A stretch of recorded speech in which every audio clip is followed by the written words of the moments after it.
This has been an interesting day from the standpoint of news.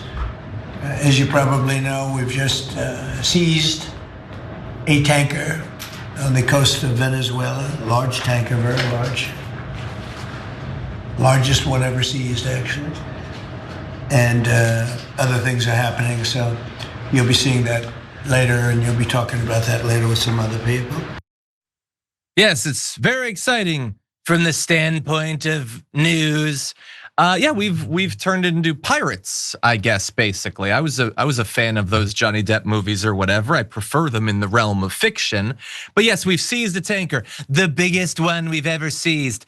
Do you know why? I looked it up. Do you know why this is the biggest one we've ever seized? Because we don't seize tankers. We don't generally engage in acts of piracy to sort of gin up support for a war in Venezuela, which is what all of this is about. We're not gonna pretend that it's something else. It's about fentanyl or whatever. It's not about any of that. It's about getting people ready for war. And we're gonna talk about that. I just wanna briefly mention, so we can seize boats? So you can actually just go and take you don't have to blow it up. If you want to, you can actually seize it. And you seized a massive tanker, but you can't seize a little speedboat with like 2 dudes on it and some cocaine, supposedly. You can't seize that. Okay, interesting the way that works out. But yeah, no, we're concerned about this. We're concerned that this is just another big step on the path towards war. Let's get a little bit more from Trump and see if that reassures us. What happens to the oil on this ship? Well, we keep it, I guess. Where does it go? What port does it go to? Well, you have to follow the tanker. You know, you're a good newsman, just follow the tanker. Do you know where it's going? Follow it, get a helicopter and follow the tanker. Is it true he's going to But I guess we're gonna keep the oil. Yeah, I guess that's how that works. I mean, it's whatever he wants it to be at this point. We're not a nation of laws or the Constitution or anything like that. Maybe a judge will have a problem with it. That'll be a fun couple of minutes before the Supreme Court gives Trump whatever he wants. So yeah, we take it. And what are you asking me about whether we're gonna keep it? Of course we're gonna keep it. To Donald Trump's credit, he has been saying since like way back in Iraq and everything, just take the oil. He has been highly consistent on this for more than 2 decades right now. Just take it. Whatever we want is ours. We just take it. And so like that is obviously why we're going to war with Venezuela. And he's at least being forthright about it. It's to steal their resources. And so that's what we're gonna do. And to the media, just you go. You think I'm gonna like be like really clear with you about what's gonna happen to the boat and its crew and everything? No, you go get in a helicopter and you go. Maybe we'll shoot you down as well. We have a lot more on this, and we can bring up actually some B-roll of the seizure as I get your take, Waz. What do you make of this? Oh, Waz, I think you've muted yourself. Sorry. I just want listeners to understand and make no mistake that this is an act of war. Just period. Just 2 counterexamples for people who don't understand it. Just off the top of my head, when the Houthis seized Israeli ships, again, not our ships, not even on behalf, not even our ships. You know, our ally Israel, they seized their ships in solidarity with the Palestinian cause. We bombed the hell out of them. We rained terror on them for retaliation for seizing Israeli ships because it's rightfully seen as an act of war. That's what we did. And that was just what we did on behalf of another country. Just imagine if it was one of our ships, because the Houthis strategically were like, yo, we're not touching American assets. We're just gonna go after Israeli ones. Okay, cool. Another example, when those Somali pirates sees that ship that movie that Tom Hanks movie is based on.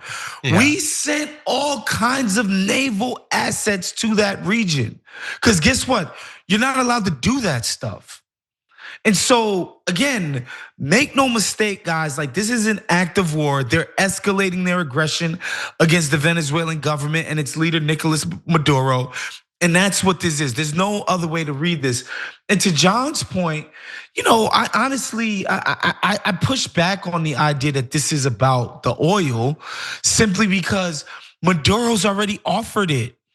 He's like, yo, I have no problem being a figurehead in this nation.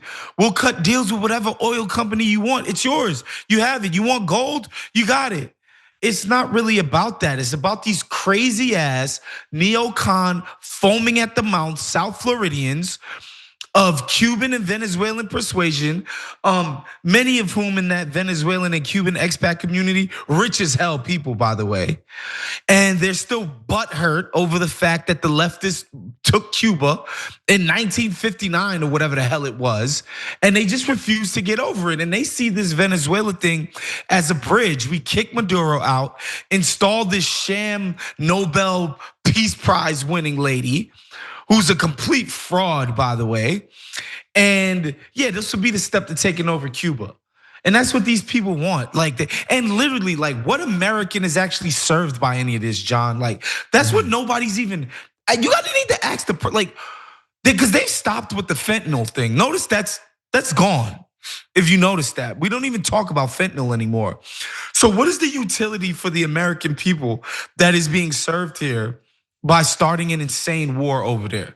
Well, the only claim they've made, at least about the bombing of the boats, which we'll talk about a little bit later on, is that every boat that's blown up saves 25,000 lives or 1 million lives or 3 billion lives or whatever, some random number that Carolyn Leavitt made up or whatever. It's all BS. And so, John, can I ask you something? You live in Los Angeles. I do. You think there's gonna be a lack of cocaine in this city from these actions? I've never had any difficult finding any. I don't predict that I will. No, I've never done cocaine in my life. No, I think it's all gonna be fine, especially because serious blowing. Let's say that there is cocaine on these boats, which there probably isn't all the time.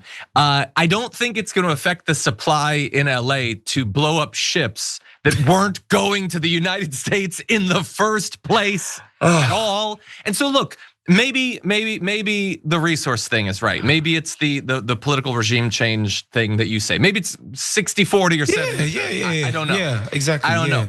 But what I do know is, so I'm not Gen Z or whatever. I've been around for a little bit. Okay, I was around for the ramp up to the war in Iraq. And it's beginning to feel a little bit like that with the talk about terrorists and how we have to protect our national security. And then they take one step closer and now we're seizing it. And it's gonna be a cakewalk. Don't forget that part. That's the best part. Definitely, yeah. 2 weeks. 2 weeks. We're gonna be greeted as liberators. Exactly. We're gonna win the hearts and minds. But anyway, to your earlier question, and I'll get some more details in after that, in terms of how it benefits people, I don't know. I don't feel like anybody gives a damn about this. I think that the propaganda to get people in the wake of 9/11 to support, invade whatever country, they didn't even have to be involved in it, was pretty successful for a while. But I don't know, what American is we gotta take down Venezuela, who's doing that? And especially when there's so many things that they are calling for a solution to, and Trump is utterly ignoring those things and instead focusing on, oh God, yet another war. It's like he ping pongs from accepting peace prizes to just rerunning the Bush years. And so that's, if you're in MAGA or whatever, some MAGA people I'm sure are frustrated by this. But if you're not, I just want you to understand, you've thought for years that you're part of something new and cooler, edgier. You're not like those old Paul Ryan, Dick Cheney Republicans or whatever. No, if you're still on board with this, it's the same thing. It's just Bush. It's tax cuts, deregulation, health savings accounts, and invading countries. That's all it is. It ended up being the same thing. You talk about trans people more than Bush did, I guess. But other than that, it's just the Bush years again. But anyway, I want to just run through some of what people in DC are saying about this. Rand Paul says it sounds a lot like the beginning of a war. He's right. He says it's not the job of the American government to go looking for monsters around the world, looking for adversaries and beginning wars. And interestingly, he sounds a lot like Pete Hegseth there. Remember Pete Hegseth was doing his whole thing about we're not going to be the world woke police anymore. We're not going to do nation building, regime change. Oh, except for this, I suppose. Except for this and maybe Panama and maybe Greenland, maybe Iran and a whole bunch of other stuff. But he doesn't want to get tarred in that way. Josh Hawley said he'll look into it as he walked into an elevator, running as fast as he has since probably January 6th or so. John Husted says he hasn't been briefed on the matter, so what's the point of talking about it?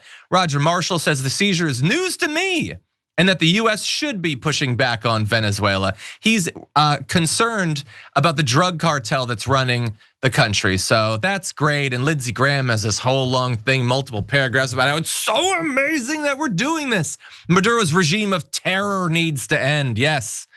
They're literally just reposting the same things that they posted back in 2001, 2002, beginning of 2003. It's just feeling like that again.